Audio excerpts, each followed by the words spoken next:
So welcome everybody. It is our next transition Zoom lesson. I'm here with Matthias. What's up, man? Also we have, let me switch over cameras real quick. We have Jay and Jason. Jason rocking the shades. What's up, man?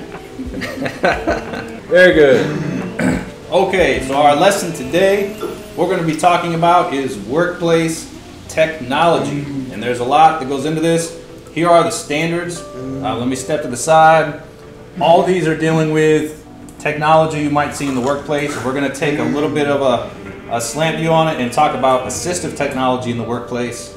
But if you look at this first one, just demonstrating the use of technological tools for achieving the needs. The workforce is diverse. If you come out and have a job, there's so many things that you might be using, and we'll talk specifically about what some of those devices are coming up. But then we're going to also assess personal needs for technology and what you might need to help you with assistive technology on the job. So let me talk about some statistics here. I'm going to look to the side just while I'm reading it here. But when we talk about technology, what we're talking about is something that is ever-changing and can be disruptive. So this first stat right here, 73% of executives think that technology could significantly be disruptive, and that's not necessarily a bad thing. It just means that things are advancing, things are changing, and people need to adapt based on the technology that's changing.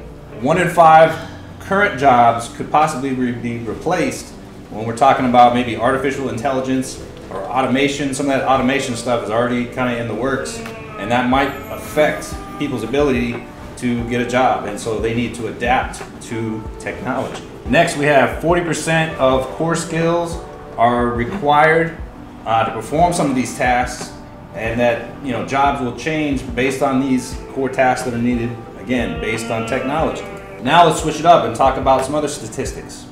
So according to the stuff that I found here, 61 million people in the US have a disability. And just like anybody else, they want opportunities, and that includes jobs. 1 in 4 adults have a disability. And disabilities, as we all know, they can be temporary, they might be permanent. It could be a very visible disability, or you might not know that that person has a disability. And that person might have been born with it, or they might have got that disability later in life. So you just never know. And disabilities, as I said, are very prevalent, but they want opportunities just like everybody else. In jobs, it includes that. A little bit more statistics here. So only 65% of people with disabilities actually finish high school. And out of those, only 7% will complete a college degree. 1 in 3 people with a disability have a job. That's only one. So now let's talk about the tools of the trade. We talked about all those statistics. We talked about, technology is ever present and almost always changing. And the workforce, people with disabilities or not, need to adapt to that technology. We talked about the number of people who have disabilities in the United States, and those who have a job, those who have completed college, and those in the workforce.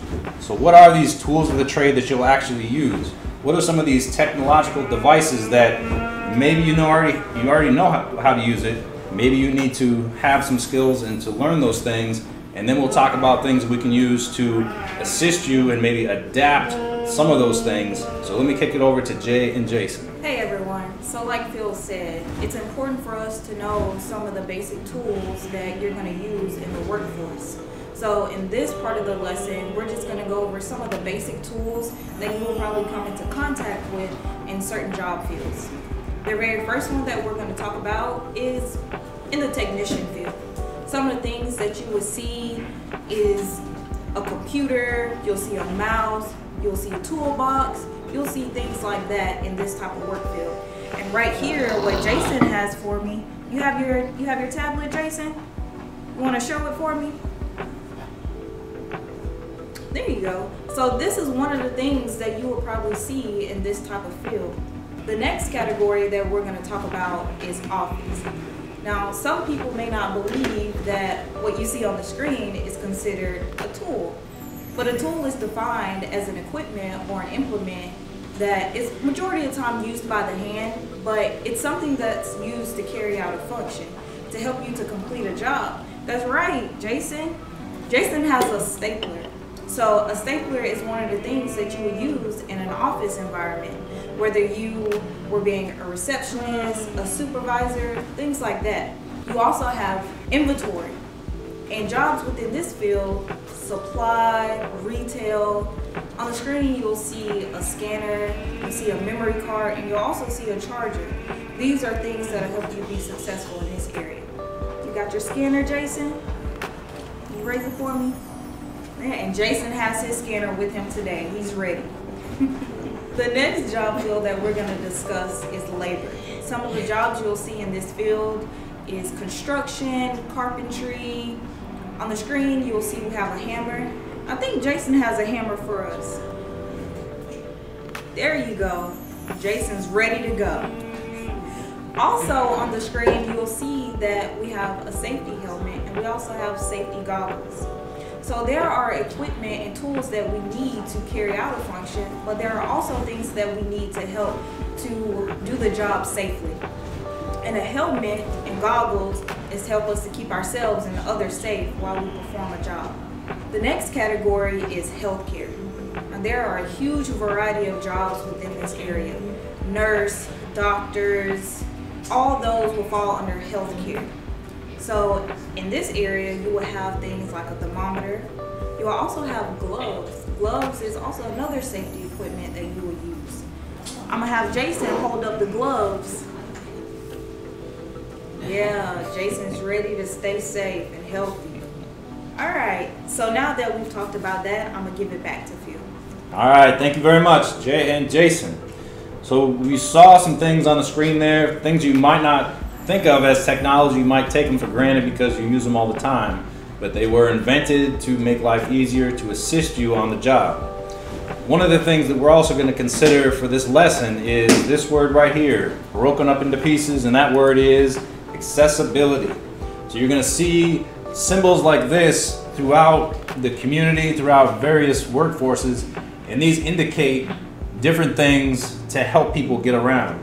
So not only do we have the wheelchair lift and ramp, we have the wheelchair symbol, we have a bunch of different ones, and all these symbols, when you're out and about in the community and you're out and about on the job, indicate something that is making that area or that building accessible.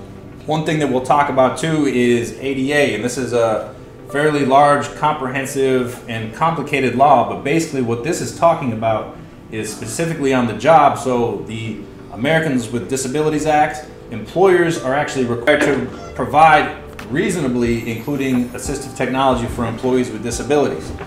What the difference is with ADA compared to your experience in high school is that with ADA, you actually have to request them yourself, and we'll talk about that in just a few slides here. So just an overview of assistive technology. It's anything that is helping you in all these areas. So it's everything from using computers to communication, reading, hearing, vision, mobility, all these areas. Assistive technology covers all these and more, but this is just a graphic for an overview of assistive technology. And when we're talking about it, there is a spectrum. And so we can go all the way from low tech, you know, a stapler, even a little pad for your pencil is considered low tech assistive technology because it is improving your grip. It is stapling the papers together, which you couldn't do by hand. So all those things are very low tech. So we're talking about simple devices. They need very little maintenance. We're not even talking about something necessarily electronic. Then we get to the mid tech and high tech. And of course, that just gets a little bit more, maybe electronic, a little bit more complicated and requiring some maintenance and support. But those high-tech devices, especially when it comes to communication, are pretty fun and pretty helpful when it comes to that area. So here are a couple portable solutions. These are things that you can just have on you all the time. This can apply on the workforce. So this right here, it looks kind of like a USB drive, but what it is a reading pen. And what you could do is, if you didn't know what a word was or you needed help reading a passage, if you highlighted it almost like a highlighter, it would actually read it aloud to you. And similarly right here we have a talking calculator, putting in the numbers and it actually talk out the solution to the problem, and then a spell checker here. Now some of these may be a little clunky and they may be a little even old school. When we're talking about technology, in the beginning we talked about how technology is always changing and always evolving. Well, guess what? you can do with a lot of these devices. Their function, a lot of that you can do on your cell phone. If you have a phone or a tablet, there's all kinds of apps and accessibility tools on a phone that you always have with you that can do all these things with one device. Some things that are typically called workstation solutions, and this is if you're in a stationary place, whether that be a computer or a desk, cubicle, office, what have you. And these are dealing with more technology related items. So whether that's over here, a word prediction software, editing for grammar and spelling, any kind of telecommunication, whether that's Zoom, what we're using now, or anything that helps you collaborate virtually, any of those solutions. Text to speech, which is either saying the word and having it be typed, or the opposite, having it being read to you. That's an option. Just the use of headphones and a microphone. And if I look over here, this is just a general picture, but there's a multitude of devices that can help somebody operate a computer, whether that's different types of computer mouses, keyboards, even devices that can scan your retinas to see where you're looking. So there's a lot of devices out there that would be more a stationary solution for a workstation that can help you operate a computer and many other things. But coming back to this, that ADA component where an employer has to provide you reasonable accommodations, it comes down to this word here, self-identifying. In high school, you might have had an IEP, you had teachers, you had people there supporting you, but when you're done with high school and you're out, and if you're trying to get a job, being independent and self-identifying is important. And trying to be reasonable about it, both on your end and on the end of the employer. And it may be that you need additional support. It may be a situation where you have a job coach or somebody from Voc Rehab helping you out, a case manager. And it may be that you need to talk to a human resources specialist when it comes to trying to get some kind of assistive technology to help you on the job. There is a general 5-step process. This is not a set in stone type of process, but just kind of a common sense way to go about dealing with that. So if you are requesting that assistive technology, just defining that situation for your boss or supervisor, or if you're dealing with human resources, defining the situation of, I need this assistive technology to help me improve my job performance, and going through that process of exploring the resources that are available, seeing how much that device may cost, if anything, then choosing the appropriate assistive technology that's going to help you on the job.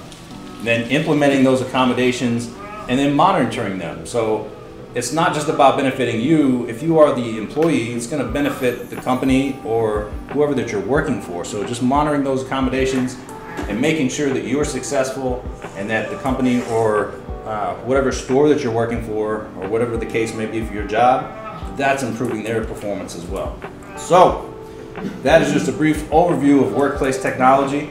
There's a lot of other elements that go into these particular standards, but we chose this approach for today's lesson. So thank you very much for watching. Thank you for Matthias for being next to me.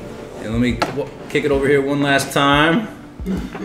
Thank you again to Jason and Jay.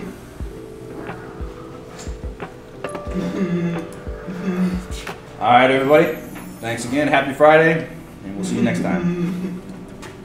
Bye.